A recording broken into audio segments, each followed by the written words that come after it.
Okay, we are live. Hi, this is William Ramsey. Welcome to William Ramsey Investigates. On today's show, I have a new guest and a returning guest. If you listen to my show, you'll know the name Adam Gorightly. I've had him on. It was amazing. It's 4 years ago for an excellent book that I read 4 years ago over COVID. And that book that we discussed was Saucers, Spooks, and Kooks, UFO Disinformation in the Age of Aquarius. Excellent book. Has great reviews. But it came to my attention that they also did a documentary. I wasn't aware of it. Been busy with other things, but a documentary. You'll see the cover poster if you're watching this on one of my 3 YouTube channels, X or Rumble or Rockfin. You'll see the kind of poster for it. I think it has a lot of interesting characters in here. See the poster for the Saucers, Spooks, and Kooks documentary, which was released January 22nd. So I will put a link to the documentary. It is only at one specific site, which is the full name of the documentary.vhx.tv. So go check it out there and support your independent filmmakers and creative people like that. Well, Adam has a long history. He was on with Visigoth, who sadly passed away last year in January. And I published a couple of the old interviews he did with Visigoth, I think On the Grassy Knoll or Beyond the Grassy Knoll. So he's written many, many books in addition to Saucers, Spooks, and Kooks. One that I have an actual manual copy, which I read, which was great too, is The Shadow over Santa Susana, Black Magic, Mind Control, and the Manson family mythos. So check that out. I think the one that I posted, the interview that's on William Ramsey Investigates, is about, I think, Carrie Thornley or, no, it was King Kill 33, I think. But this book is Caught in the Crossfire, Carrie Thornley, Oswald and the Garrison investigation. There's also The Prankster and the Conspiracy. That's the one that I posted. The story of Carrie Thornley and how he met Oswald and inspired the counterculture, which Carrie Thornley's story really is unbelievable, but real. Another of his books is Happy Trails to High Weirdness, a conspiracy theorist tour guide. The Best of Adam Gorightly, Who's Who in the Manson Family. A is for Adamski, The Golden Age of the UFO Contactees. So it's had a lot of great books. So go check out Adam Gorightly. But the new guest is Chris Graybill, who was involved in the making of this documentary. I've been speaking all day. I've been streaming all day. So I'm kind of tired, but it really is the right time to do this. So thanks, everybody, for showing up. And thank you, Adam Gorightly and Chris Graybill, for joining us. Thanks for being on the show. Thanks, William. I didn't realize it had been 4 years. Didn't seem that long, but thanks for having me on again. Cool. Yeah, thanks for having me. Cool. So for people who haven't heard Adam or Chris, maybe you guys can talk, Adam, about your book, Saucer, Spooks, and Kooks, and then what led to the creation of this documentary. Yeah, so that was 2021. That was published, and it deals with the whole Paul Benowitz affair that had to do with a disinformation campaign, that was targeted Paul Benowitz and had various characters involved in that story, names your listeners might be familiar with. The ufologist Bill Moore, the infamous Richard Doty, and whole cast of characters. But the long story short, Benowitz, he was a scientist, physicist, operated a business that he started in the 70s called Thunder Scientific, that was located outside of Kirtland Air Force Base in Albuquerque, New Mexico. And he had an interest in UFOs and started seeing UFOs over Kirtland Air Force Base. And that kind of started the whole quote-unquote Benowitz affair, where he started filming and photographing these things. And they were over a sensitive area at Kirtland, where they were doing, at the same time, a lot of testing of experimental secret aircraft and other gizmos and such. And anyway, Benowitz started talking about the strange stuff he was seeing there, and contacted the Air Force security folks, let them know what was going on, what he was seeing. And of course, they took him in and talked to him, and did not discourage his belief that what he was seeing was extraterrestrial UFOs. In fact, went on to encourage those beliefs, and according to some of the stories, actually concocted fake alien scenarios and different hoax documents to lead him further on, and ultimately discredit him. And as I said, he was a victim to this disinformation campaign that ultimately drove him off the deep end. So that, in a nutshell, is part of the story that I tell in Saucer, Spooks, and Kooks. Right. So that book came out. It's got great reviews. I just thought it was fascinating, the whole story of Benowitz and this kind of downward spiral. That happened in 2021. And then how did this project, the documentary, come together? I read Adam's book after searching around for other, like a UFO story, because I wanted to make a UFO movie. And a friend recommended me his book, and I read it. And I had just found a whole bunch of, I was living in Japan at the time, and I had just found a whole bunch of Nippon TV old UFO documentaries from like the 80s and 90s. And it had like all of the characters that were in Adam's book. And then someone turns me on to the book, and I'm like, oh, this is like weird coincidence that it kind of mirrored the films that I was watching. So yeah, so I was really intrigued, like there was a ton of footage for all this stuff. And then I was thinking like, well, if I could find something new to bring to the table with the Benowitz, like some new footage or something that hasn't been found yet. And so I found some audio of Benowitz that is in the film. And that kind of set me on the course of like, okay, I'm going to make this. And so I reached out to Adam, and he was totally on board. And yeah, that kind of was the main. That's how it started, right? So, of course, this isn't your first project too. You've done other projects in the past, right? Oh yeah, I've like worked on like hundreds of animated films, and I worked on a couple of other documentaries. So yeah. This is not your first rodeo. So you guys got together and actually went on site, correct? You guys got out there to New Mexico. Yeah, we did. Can you talk about that? Let's see. So Adam came down to LA where we filmed Greg Bishop. And then that was like super intense 3-hour in the heat with all my lights set up. And then we made a road trip out to Dulce. On the way to Dulce, we stopped by Farmington, where there was a supposed flying saucer crash, but we couldn't find anything.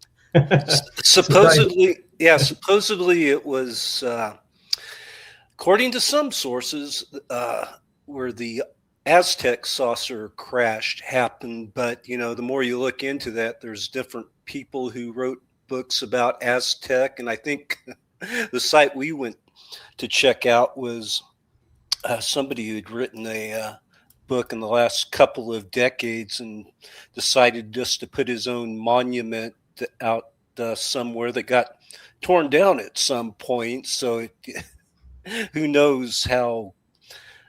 Do you guys drive by the Shiprock too on the way to Farmington?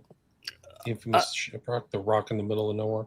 Ooh, I don't know this. Yeah, that's good land. I mean, that whole northern part of New Mexico is. We did go by a giant crater it was just massive.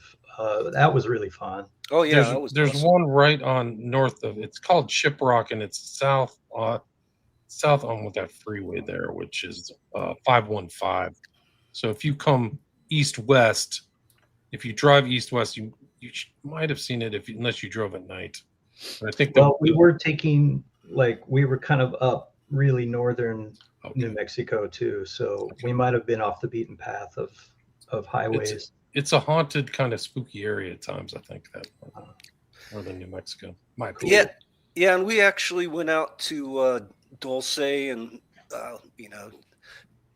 took some B-roll and of the actual spot supposedly where the Dulce base is located. So we got around quite a bit to different sites, and you can see that on the Substack. Chris is starting to post some stuff that didn't make it into the film. That's kind of the design behind the Substack we started, and we also started a podcast, and I think Chris posted the first episode today. So what's the title of the podcast?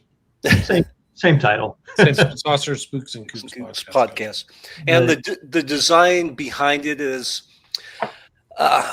we filmed a lot. We interviewed a lot of people, and of course a lot went onto the cutting room floor because we just ultimately didn't have room for it, So right. And it's already 2 hours, right? So it's a fairly right. It is pretty epic, yeah.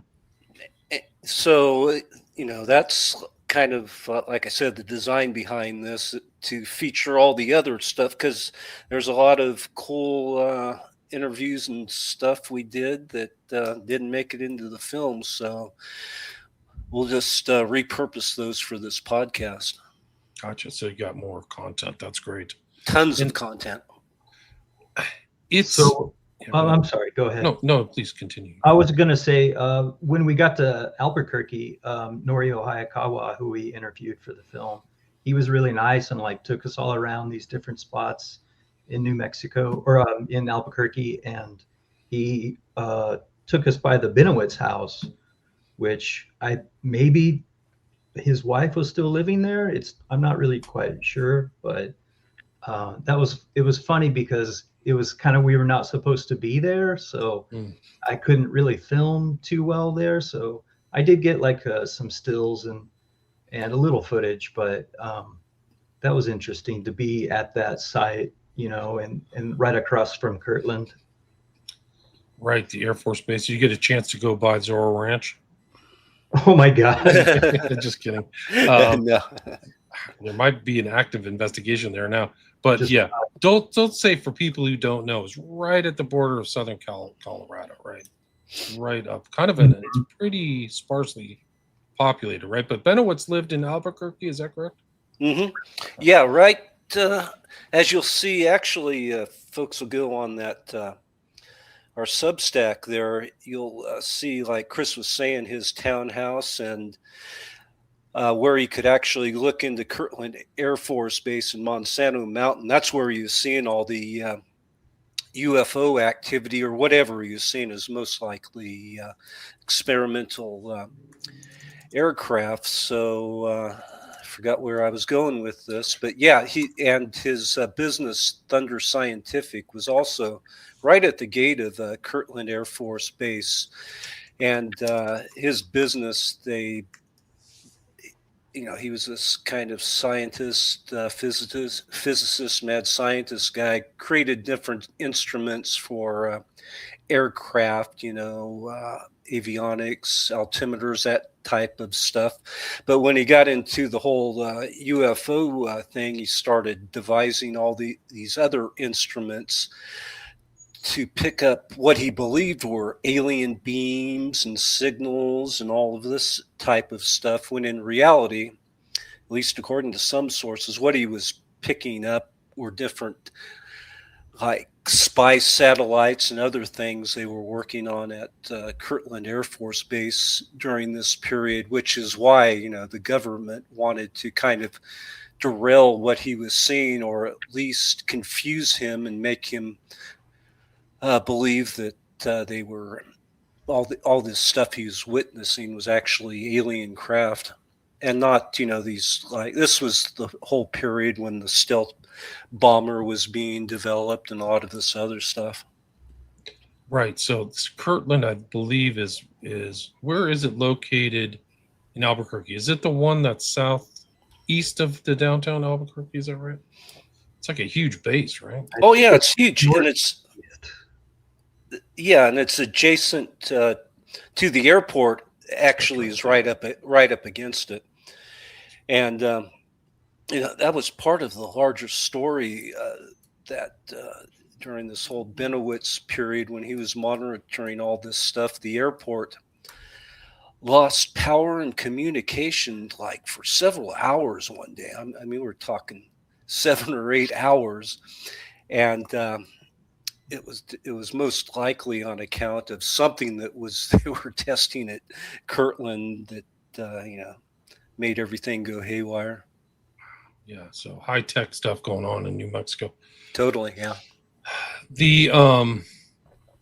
So you guys filmed there. You had Norio Hayakawa, who's also kind of a known UFO expert, right? Is he in the film? Yes. Yeah, but, he was the what we deal with in the film is a lot of what was going on in the 1980s with these revelations of Kirtland Base, which were kind of a spin-off of the Benowitz affair. And that's when these stories about Area 51 emerged. So a lot of the characters that were prevalent on the scene during that period we talked to, such as Norio Hayakawa, who spent a lot of time out. He was with the group, a citizens group that were protesting how they were during that period keeping people out of Area 51, where a lot of the same things going on at Kirtland was happening there, and a lot of these groups were trying to figure out what exactly was going on, And so we also talked to just a number of people. David Perkins, who had a long history in researching cattle mutilations in the Dulce area, and Christian Lambright, who was involved in the Benowitz affair, and a whole number of people. Also, the characters like Bill Cooper were involved in this scene during the late 80s, along with John Lear, kind of pushing these emerging stories concerning what was going on at Dulce Base with supposedly, there was a treaty with the government, with the aliens, and they had the secret base there where they were basically creating these alien human hybrids, and all these stories that later kind of inspired, influenced, the stories we saw in X-Files by the mid 90s. Right, that whole area is kind of exiled. Where was Bill Cooper? He was headquartered somewhere around there. Was he in Arizona or New Mexico? He was in Arizona for a long time. Yeah. Right. So that's also the land of the cattle mutilations. Really, is actually that northern New Mexico area, if I remember correctly. There's a lot there. Mm-hmm. Yeah, and that's a big part of the story as well, because that's something that's one of the things that got Benowitz interested in UFOs were the cattle mutilation and the tie-in to the mutilations that were going on during that period, which were also all these researchers and investigators were trying to find out what was the connection here going on with all of these. Was it similar to what was going on at Kirtland, where the government was happy to have people believe that it was ETs that were being seen or over the base, as opposed to secret aircraft? And the same, could be you could attribute that to the cattle mutilations, that they were happy to point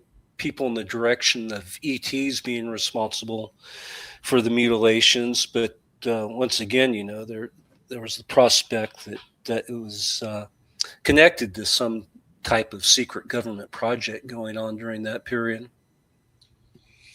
Right. And for people who don't know who Greg Bishop is, who's Greg? Because you guys were there talking to him too, right? Yeah. He is the author of the first book on the Benowitz affair, Project Beta, which I would also highly recommend for anybody who wants to take a deep dive into the story. Gotcha. So he was an integral part of the film too, right? Yes. Definitely. Yeah. I mean, he was really one of the biggest key parts to telling the story, I feel like. Kind of keeping you guys informed and talking to that. Did you guys get a chance to go to any of the other UFO sites while you guys were on the road? Where do we were mainly just hitting stuff that had to do with The story. So we didn't stray too far from that.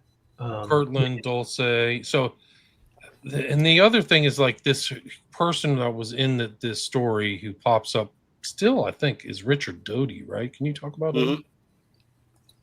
So, yeah, Richard Doty was with the Air Force Office of Special Investigations there at Kirtland. And yeah, it's a pretty involved story, but also involved was a ufologist, investigator, author. Bill Moore wrote the book on the Roswell incident.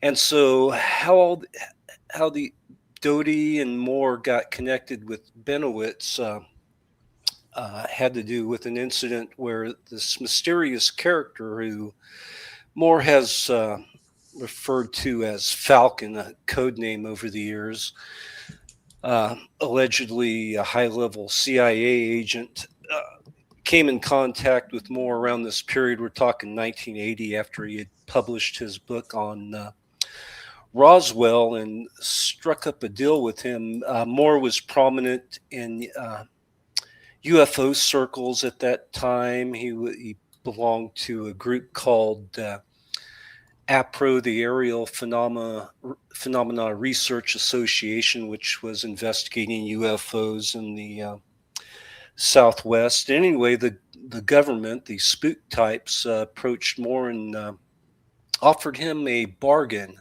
If he would keep track on people in ufology and report back to them, working as an informant, they would, in trade, give him access to top secret information related to UFOs.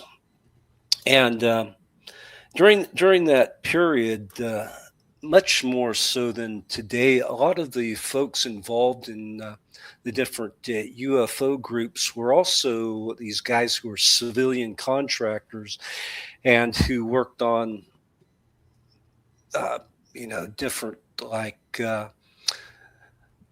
some of the stealth projects and these type of things during this period. And at the same time, you had that different UFO conventions where you had these civilian contractors interested in UFOs. You had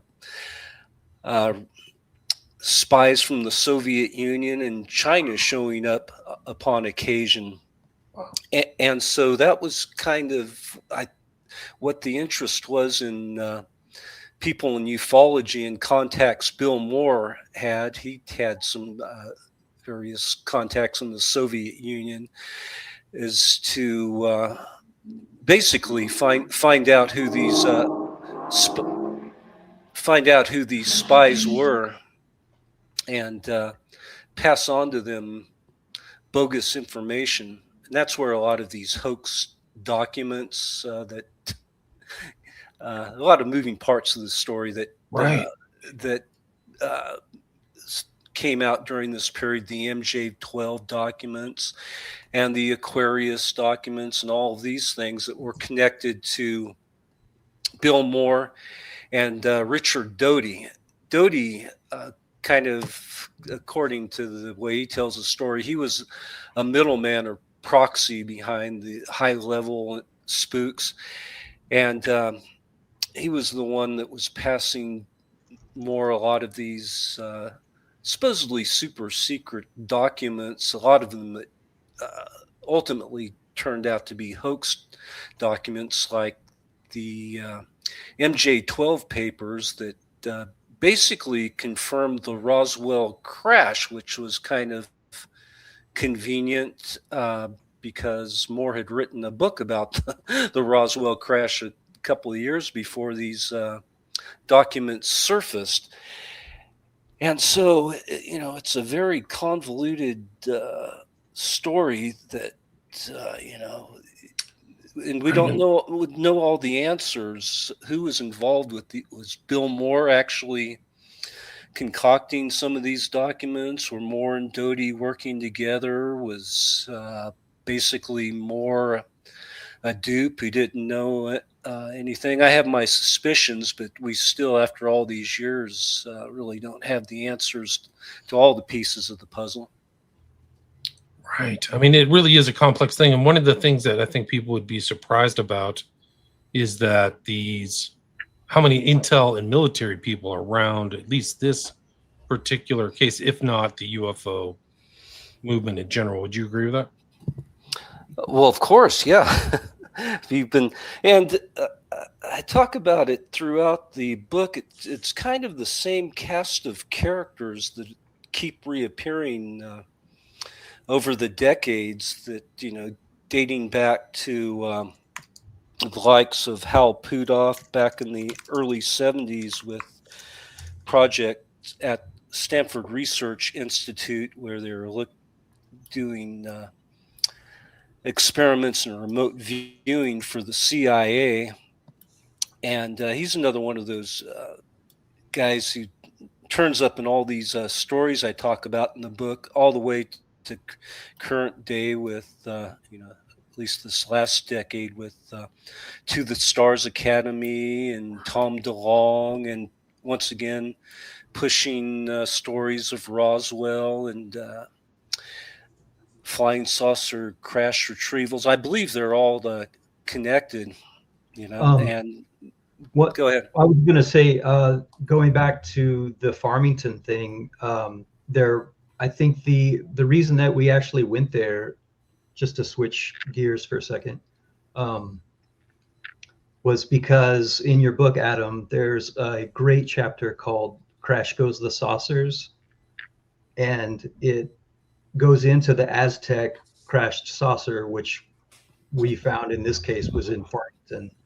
And it was the story was put out like in the 1950s by this guy, Frank Scully, who wrote Behind the Flying Saucers.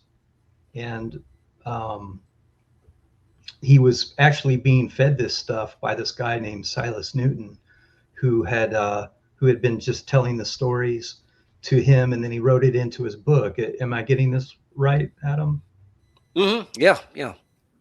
And so it turns out this guy Silas Newton, it really lays out all of the tropes from the crash saucer, like the little people, little aliens were found, near the body or near the saucer, and what are some other, like the metametals or metamaterials? I think that was part of this story too, back in, it's like really early on in the 50s. So the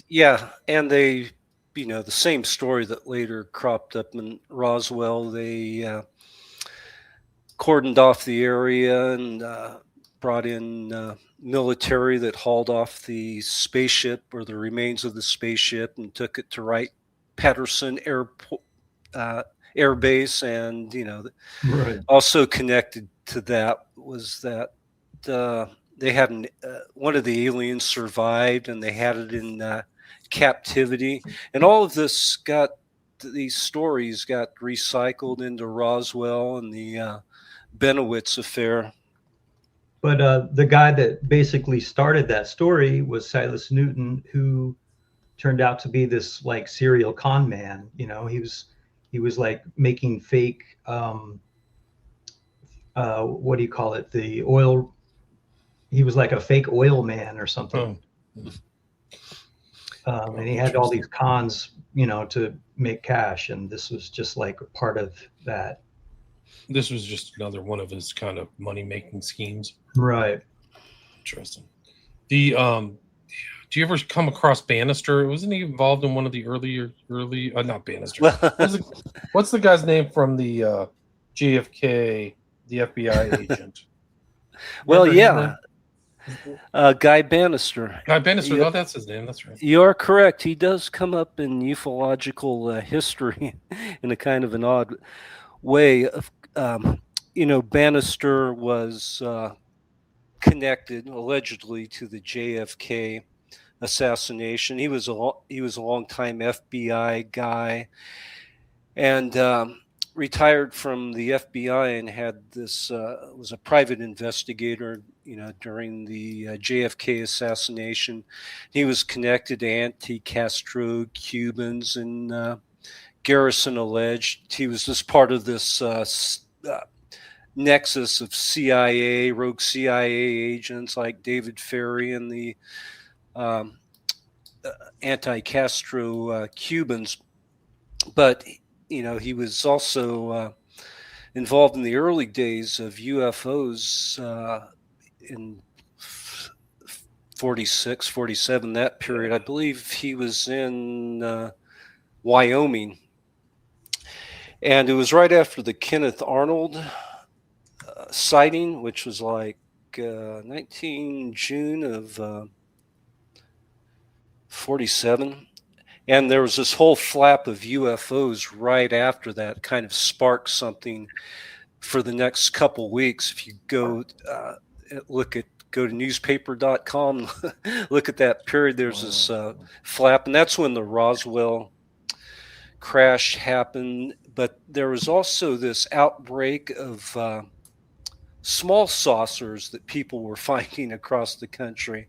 And in most cases, it looked like stuff that kids built and planted or launched, and concerned people were, the flying saucers were in the air. So you had this whole slew of these different small saucers. Some looked like they were made by like cymbals from a drum, these type of things. And so that's where Bannister comes into the story. He actually investigated one of these small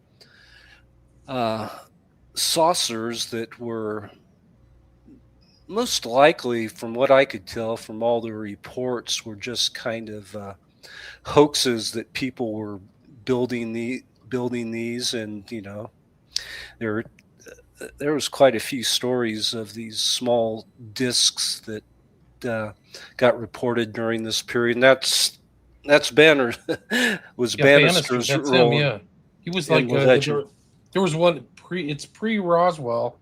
There was some kind of like disc craze, so the UFO stuff goes back pretty far. Yeah, pretty wild. So you have a new podcast. It's people can find it at the Sponsors, Spooks and Kooks Substack, right? Yes, right. So that's it. And then the film, people I'll put a link to it. It's Saucer, Spooks, and Kooks at .vhx and TV. Is there anything else in the film that you like to cover, or anything I missed, or and what else can people expect to see in the documentary?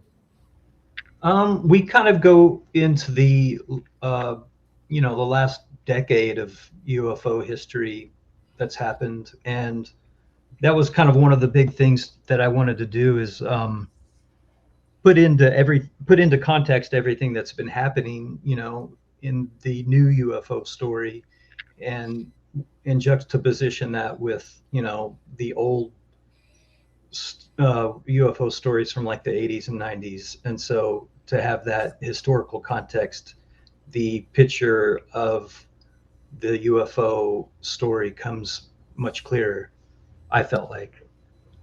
So we cover Skinwalker, right? TTSA, Bigelow dealings. David Grush is not in. I mean, he's in the film, but we don't really cover him. What's your take on the TTSA, To the Stars Academy? Well, in the film, Greg Bishop, says it was kind of just like a cog in a wheel. I think he used that term. So kind of just like a stepping stone to get to a different place in whatever kind of story they're trying to put out. I mean, is it still intact? I think it is on some level. I think he's put out, or Tom DeLonge's put out a film maybe last year. I haven't really followed it too closely.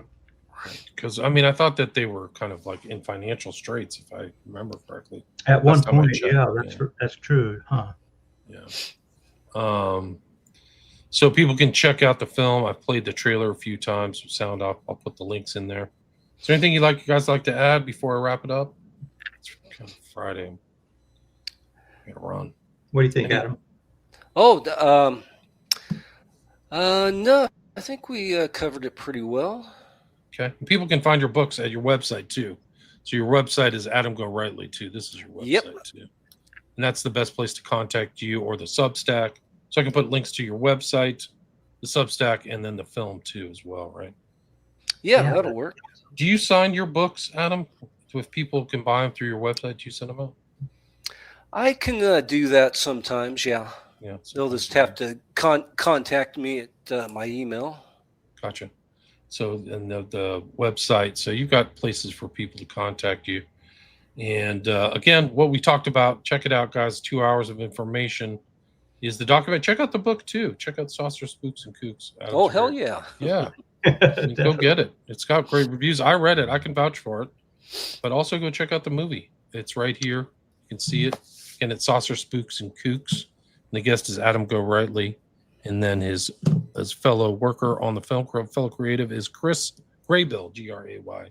Hey, I have one thing to add there, William.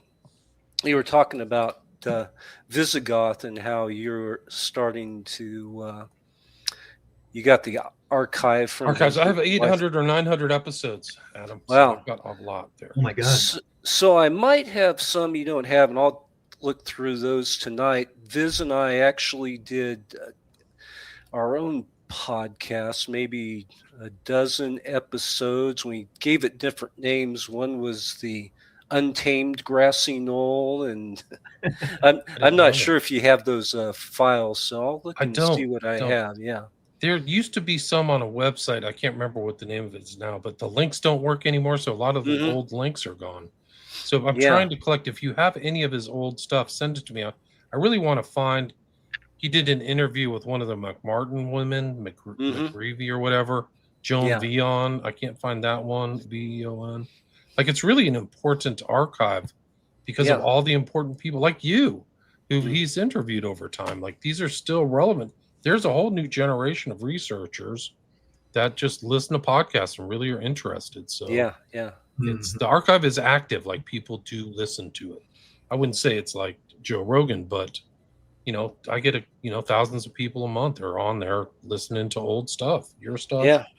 And it's all really important, timestamps, and so many great authors that Visigoth really had. His sensibilities, even like at the very kind of beginning parts of the internet, were really good. Like, he really had reached out to people who were writing, I think, what was important stuff. So the archives are 800. I broke it down into 7, so it's easier. 7 different archives, so it's easier to kind of get through, and Adam's in there. So if you send me those old ones, I'd be happy to post them, and it'll help get your name out there. It'll help you sell books, that's for sure. Cool. Again, guys, thanks so much for your time. Congrats on the new film, just came out January 2025, and it is a documentary based on the excellent book Saucers, Spooks, and Kooks. So thanks so much for your time. Really appreciate it. Thank you, William. All right, stay there.